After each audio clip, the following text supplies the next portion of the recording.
Hello guys, good afternoon. কী করছো তোমরা সবাই?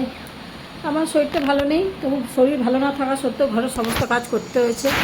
ঘর দোয়ার মুছামুছি, কাপড় চুপড় গোছানো, বিছানা ঝাড়া, কাপড় এখানে গুছিয়ে রাখা, তারপর রান্না টান্না করা, ব্যালকনি ধোয়া, ব্যালকনির ওখানে কাপড় কেচে মেলা, অনেক কাজ করেছি। আর এত কষ্ট হচ্ছে না আমার যে কি বলবো। আমার কানটা প্রচণ্ড ব্যথা গাইস, প্রচণ্ড ব্যথা, এত ব্যথা, বাপরে বাপরে, যে সহ্য করার বাইরে। এত ব্যথা নিয়ে তাও বাড়ির সমস্ত কাজ আমাকে করতে হয়েছে।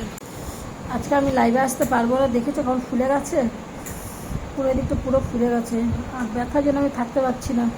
কানে ব্যথা হতে হতে যেন মনে হচ্ছে মাথাটাও ব্যথা করছে, এরকম একটা মনে হচ্ছে, যেন মাথাও ব্যথা করছে, তাকাতে পারছি না, এরকম একটা ব্যাপার। সারাক্ষণ শুয়ে থাকতে ইচ্ছা করছে। আর রাত্রিবেলা তো কানে যন্ত্রণাতে আমি শুতে হবে, দেখছো কান পুরো ফুলে ঢোল হয়ে গেছে দেখো।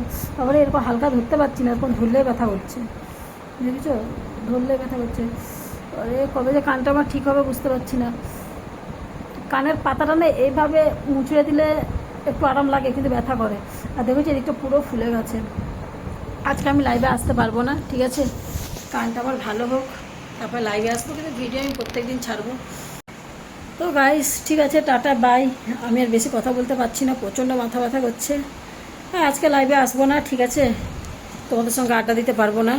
তো কানটা ভালো হোক, তারপর আমি আবার লাইভে আসবো, ঠিক আছে। যন্ত্রণায় আমি থাকতে পারছি না। ঠিক আছে ফ্রেন্ড, চলো টাটা বাই।